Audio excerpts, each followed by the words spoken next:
gentlemen, we are hereby calling to order the special San Fernando City Council meeting. Roll call, Ms. Fritz.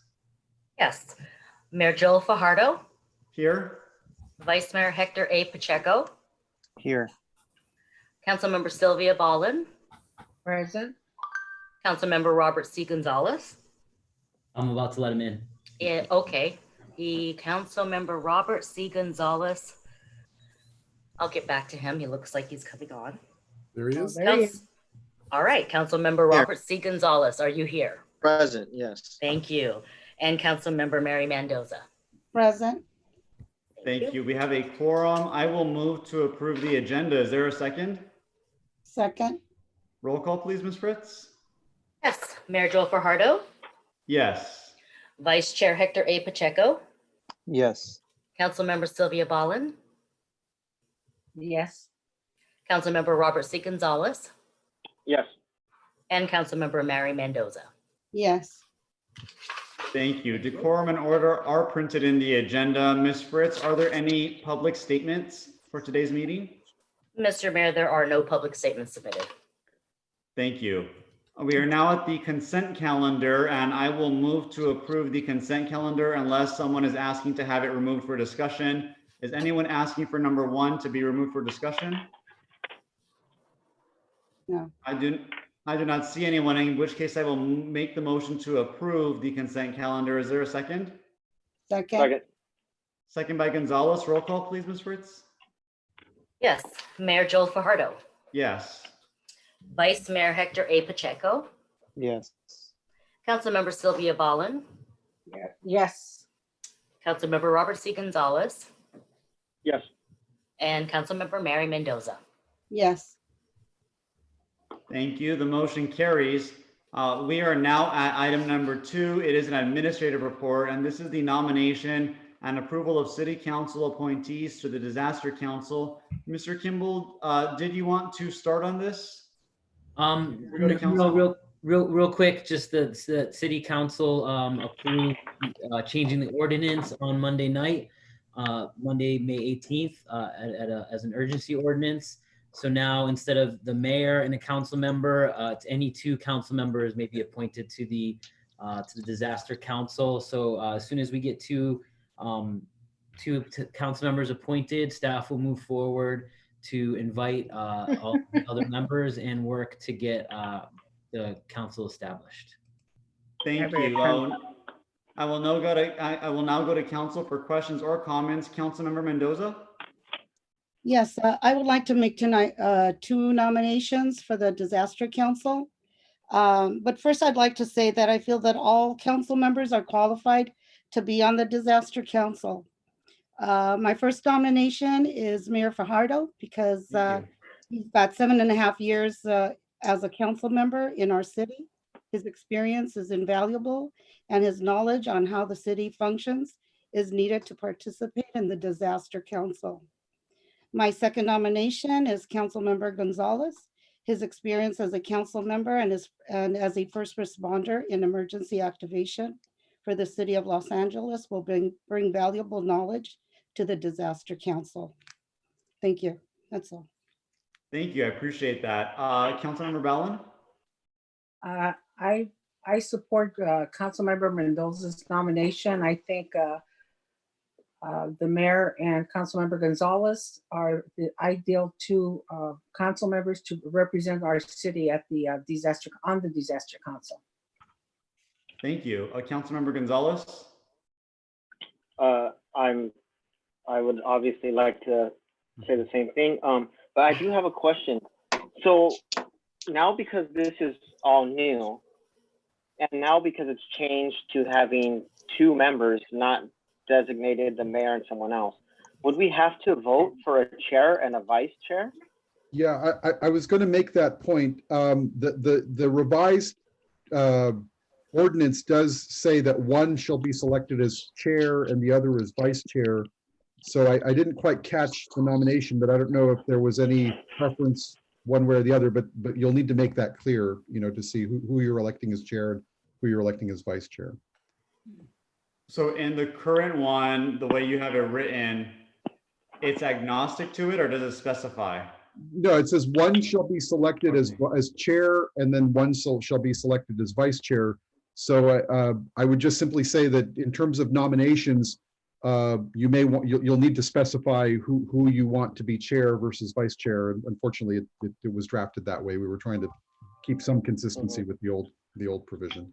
Well, if I can continue, then I'll say that Mayor Fajardo be the chair and Councilmember Gonzalez the vice chair. Thank you. Okay, I'd like to say something.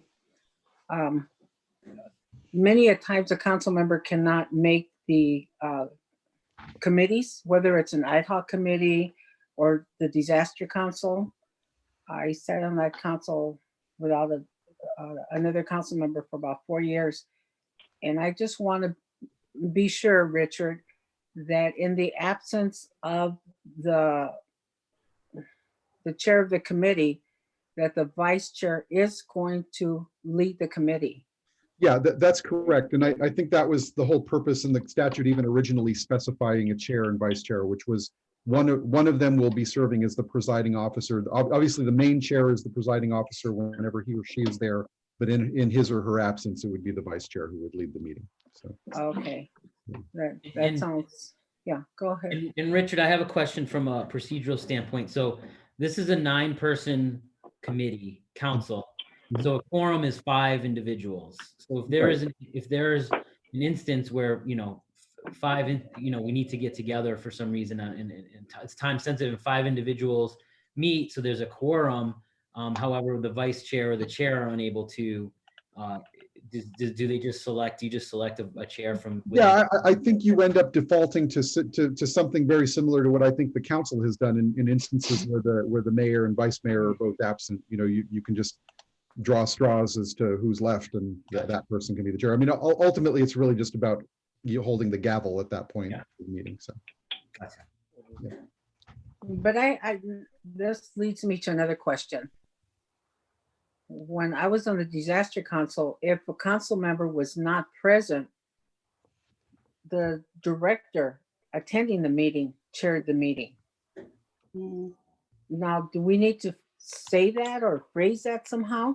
well, it would depend on what the and I'm remiss on what the code says offhand. I don't recall seeing the code saying anything about who acts as chair or presiding officer in the absence of either of the council members. I don't know that this motion to nominate would be the vehicle for that. It seems like it ultimately Okay. be, yeah, but Yeah, I just want to be very specific somewhere about that, because you're bringing together a bunch of professionals and a meeting should be conducted. If the mayor and the vice mayor, something comes up and they cannot, not vice mayor, but the council member cannot make it.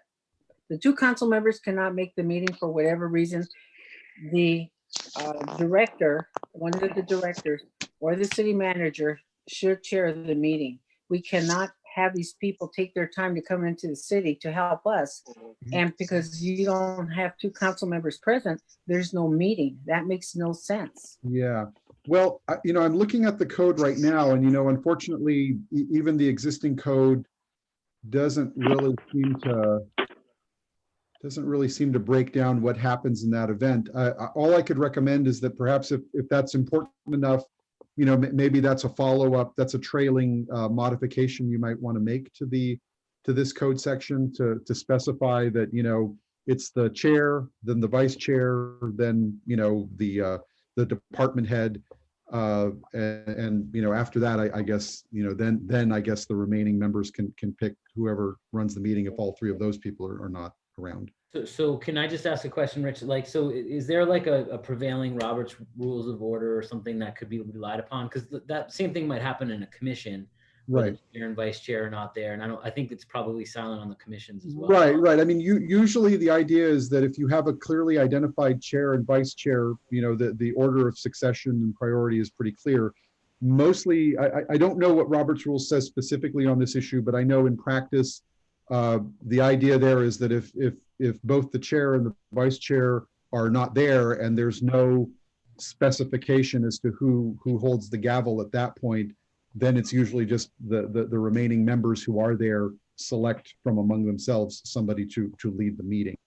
But, you know, I can see the benefit in maybe having somebody who's affiliated with the city run the meeting while, you know, in the absence of the two council members.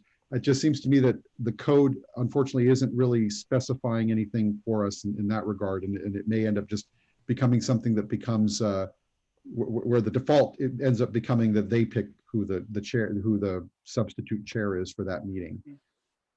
One of the other things that concerns me about this, I think we need to iron this out, is if the two council members appointed are running late for whatever reason, the meeting has to start on time. These are people that are attending the meeting on the work time, and it should start on time. They shouldn't have to sit and wait for someone to show up. Right. So I don't know how does that get worked out? Nick, any ideas? Yeah, I was going to make a suggestion. You know, ultimately, I think if tonight we can appoint a chair and vice chair, we'll schedule the first meeting. Obviously, the first meeting, we're going to make sure that we accommodate the council member schedules and try to get everyone together. I think we just, in that first meeting, we just designate, you know, some of those rules, some ground rules for the council. I think 3 of the other positions that are on the, that are designated for the council are city staff members.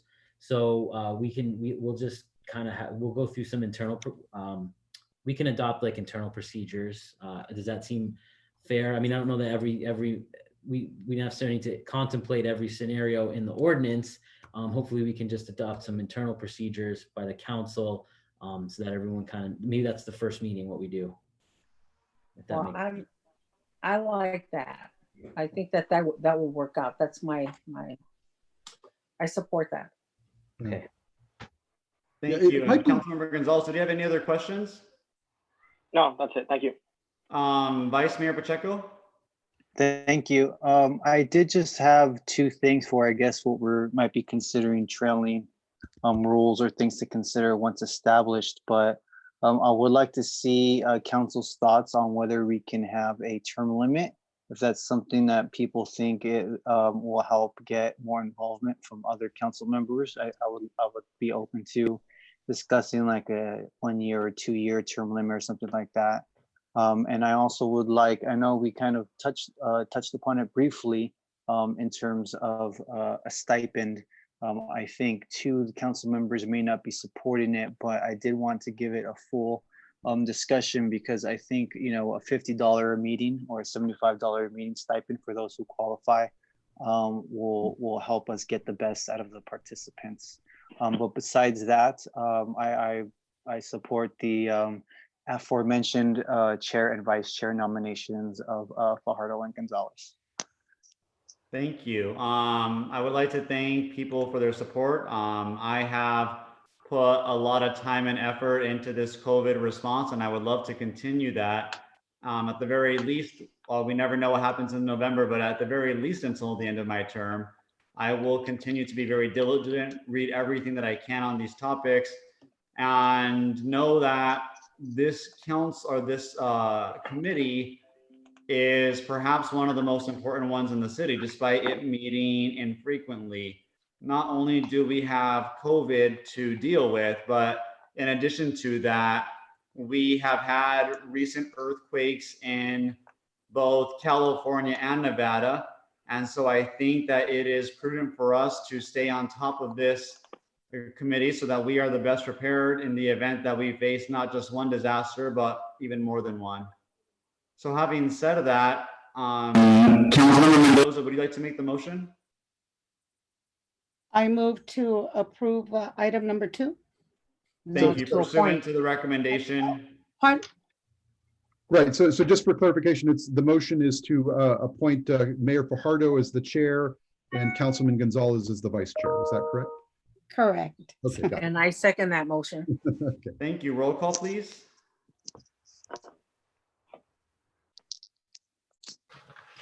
Yes, Mayor Joe Fajardo, Yes.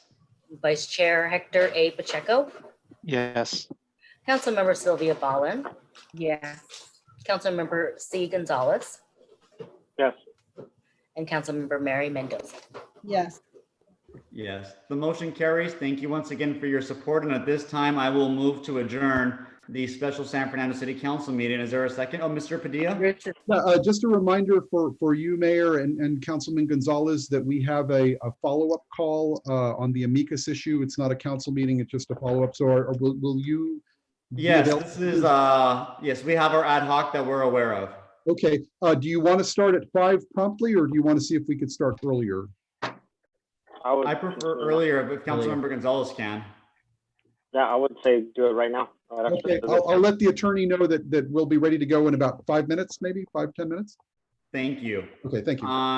Having said that, I will move to adjourn the special San Fernando City Council meeting. Is there a second? second, Second. Second by Ballin. Roll call, please, Ms. Fritz. Yes. Mayor Joe Fajardo, Yes. Vice Chair Hector A. Pacheco, Yes. Councilmember Sylvia Ballin, yes. Councilmember Robert Gonzalez, Yes. and Councilmember Mary Mendoza. Yes.